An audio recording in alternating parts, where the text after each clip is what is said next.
तुझे नाव काय आहे? आरोही उमेश डोळस. तुझ्या शाळेचे नाव? छत्रपती शाहू बीड. आज तू कुठली गोष्ट सांगणार आहेस आम्हाला? सश्याची. सांगशील मग. ससा पळत पळत थकायचा. ते एक झाडाखाली बसला.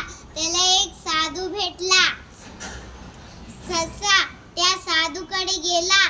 साधूला म्हणाला, मला हरिण बनायचंय. मग साधू म्हणाला, तू हरिणकडे जा आणि हरिणला म्हण, मी तुझ्या जीवनात आहे का? मग ससा हरिणकडे गेला. हरिणला म्हणला, तू जीवनात आहेस का? हरिण म्हणाला, नाही. मग ससा म्हणाला, मी काय बनू? मग हरिण म्हणाला, तू भालू बन. मग ससा धावत धावत भालूकडे गेला. भालूला म्हणाला की मी तुझ्या जीवनात